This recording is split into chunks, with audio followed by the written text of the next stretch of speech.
ప్రధాని నరేంద్ర మోదీ 3.0 కేబినెట్ భారీగానే రూపుదిద్దుకోనుంది. నేడు రాష్ట్రపతి భవన్లో భారత ప్రధానిగా నరేంద్ర మోదీ మూడవసారి ప్రమాణ స్వీకారం చేయనున్న సందర్భంలో ఆయనతో పాటు పలువురు కేంద్ర మంత్రులు, సహాయ మంత్రులుగా ప్రమాణ స్వీకారం చేయనున్నారు.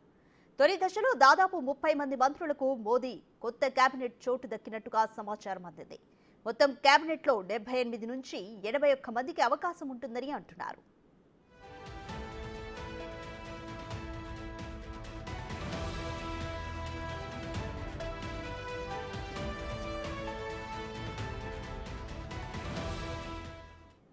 ఎన్డీఏలో కీలక భాగస్వామి అయిన టీడీపీ నుంచి 3 సార్లు ఎంపీగా ఎన్నికైన శ్రీకాకుళం ఎంపీ కె రామ్మోహన్ నాయుడు, గుంటూరు నుంచి తొలిసారిగా పార్లమెంటుకు ఎన్నికైన డాక్టర్ పెంబసాని చంద్రశేఖర్లకు ప్రథమంగా మోదీ 3.0 కేబినెట్లో చోటు దక్కనుంది.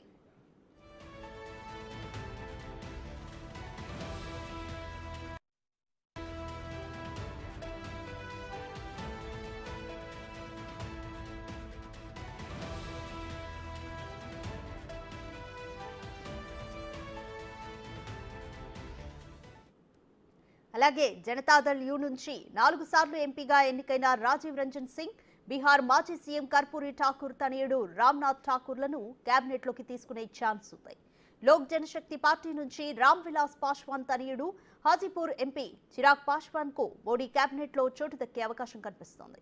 ఇక మరో భాగస్వామి పార్టీ అప్నాదళ్ నుంచి ఆ పార్టీ అధ్యక్షురాలు అనుప్రియా పటేల్ కు మరోసారి కేబినెట్ ఛాన్స్ దక్కనుంది.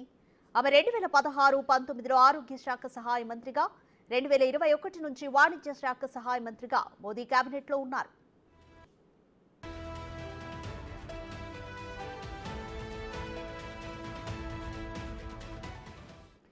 మాజీ ప్రధాని హెచ్డి దేవేగౌడ కుమారుడు, జనతాదళ్ ఎస్ నేత, కర్ణాటక మాజీ సీఎం కుమారస్వామికి కూడా మోదీ కేబినెట్లో చోటు దక్కే అవకాశం ఉందని సమాచారం. రాష్ట్రీయ లోక్ దళ్ నుంచి మధుర ఎంపీ జయంత్ చౌదరిని కూడా కేంద్ర మంత్రివర్గంలోకి తీసుకోవచ్చని సమాచారం.